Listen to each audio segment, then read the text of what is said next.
सवाल नंबर 1, भूख नहीं लगने के क्या कारण हो सकते हैं। दरअसल भूख नहीं लगने के कई कारण हो सकते हैं। जैसे व्यक्ति यदि किसी तनाव में होता है तो उसे भूख नहीं लगती है, या फिर उसके शरीर में हार्मोन गड़बड़ा जाते हैं, इस वजह से भी भूख न लगने की दिक्कत होती है।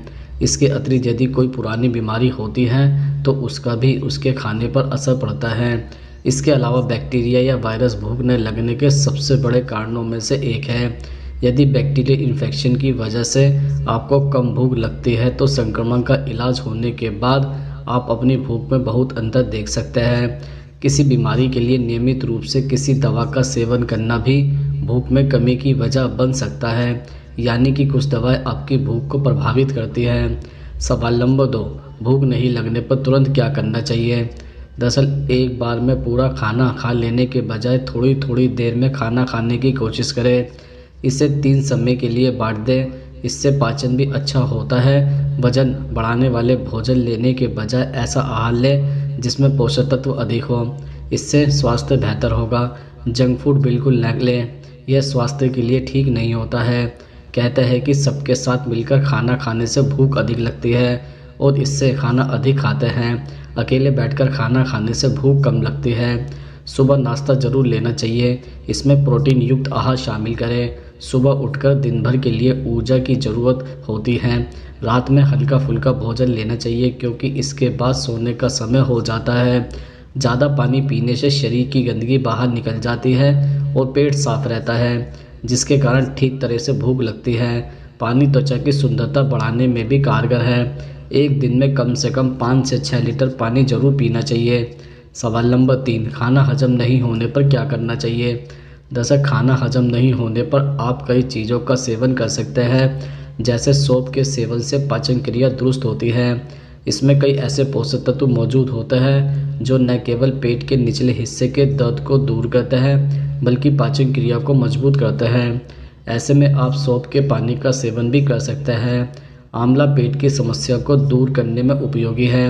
साथ ही आंवले से पाचन तंत्र को मजबूत किया जा सकता है। सुबह उठकर आंवले के पाउडर को पानी में घोलकर सेवन करें। सवाल नंबर 4, दुबले पतले शरीर को मोटा कैसे कर सकते हैं। दरअसल ड्राई फ्रूट में कई चीज़ों को शामिल कर आप अपना वजन बढ़ा सकते हैं। इसके लिए खुबानी, कैडबरी, सूखे जामुन और किशमिश को खाना शुरू करें।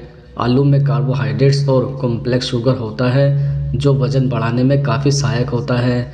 इसके लिए कोशिश करिए कि अपनी डाइट में आलू का सही तरीके से इस्तेमाल करें, लेकिन तला भुना खाने से बचें। घी खाने से भी वज़न बढ़ता है क्योंकि इसमें सैचुरेटेड फैट और कैलोरी मौजूद होता है। अनाज से खून के साथ तेज़ी से वज़न भी बढ़ता है। केले में भरपूर मात्रा में कैलोरी होती है। वज़न बढ़ाने के लिए लोग सबसे ज़्यादा केला खाते नज़र आते हैं। यह हमारे शरीर को एनर्जी भी देता है और वज़न बढ़ाने में भी सहायक है। अखरोट में शहद मिलाकर खाने से भी वज़न बढ़ता है। वज़न बढ़ाने के लिए अपनी डाइट में एक्स्ट्रा फैट के तौर पर ऑयली फूड तो खाया जा सकता है, लेकिन इसके लिए सही वसा और तेलों का चयन भी शामिल करें।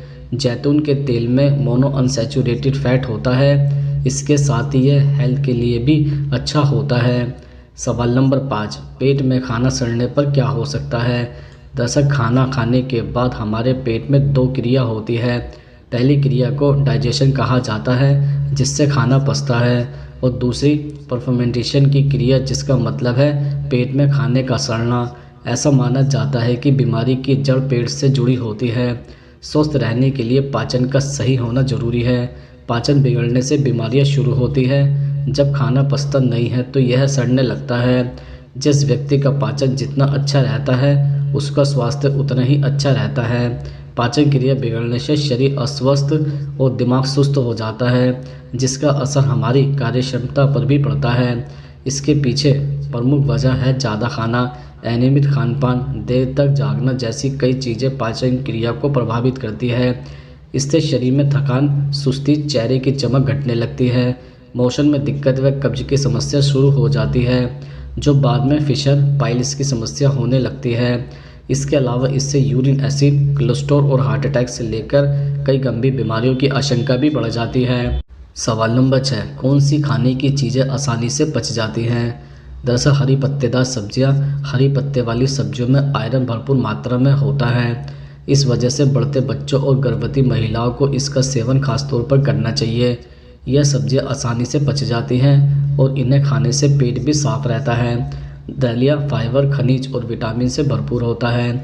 दलिया यह मैग्नीशियम, आयरन और फास्फोरस का भी अच्छा सोर्स है। रिसर्च बताती है कि कब्ज को दूर करने के साथ ही यह पेट के कैंसर के जोखिम को भी कम करने में मदद करता है। दही, सेहत को लेकर दही के फ़ायदे तो जग जाहिर हैं। दही में अजवाइन डालकर खाने से कब्ज दूर होती है। पेट की बीमारियों से परेशान होने वाले लोग यदि अपनी डाइट में प्रचुर मात्रा में दही शामिल करें तो अच्छा होगा। इसमें अच्छे बैक्टीरिया पाए जाते हैं जो पेट की बीमारी को ठीक करते हैं। सवाल नंबर 7, भोजन कम खाने पर शरीर पर क्या प्रभाव पड़ता है? दरअसल भूख न लगने का सबसे आम और शुरुआती लक्षण है वजन कम होना। इससे कुछ मामलों में कुपोषण बढ़ सकता है। यदि दिन भर भूखे रहने के बाद आपका वजन कम होने लगे तो जितनी जल्दी हो सके डॉक्टर से संपर्क करना चाहिए। कुछ मामलों में भूख न लगने पर लोगों के मुंह का स्वाद चला जाता है, शरीर में थकान और कमजोरी बढ़ जाती है कि भूख लगने पर भी खाने की इच्छा नहीं होती है। विशेषज्ञों के अनुसार सही मात्रा में पोषक तत्व न लेने से व्यक्ति का शरीर जल्दी थक जाता है और उसे कुछ भी खाने का मन नहीं होता है। सवाल नंबर 8, भूख नहीं लगने पर घरेलू उपाय क्या कर सकते हैं? दरअसल भूख न लगने पर अनार, आंवला, इलायची, अजवाइन और नींबू आदि चीज़ों का सेवन करना चाहिए। यह सभी चीज़ें स्वास्थ्य के लिए लाभदायक होती है। इन्हें खाने से शरीर में कई पोषक तत्वों की पूर्ति हो जाती है।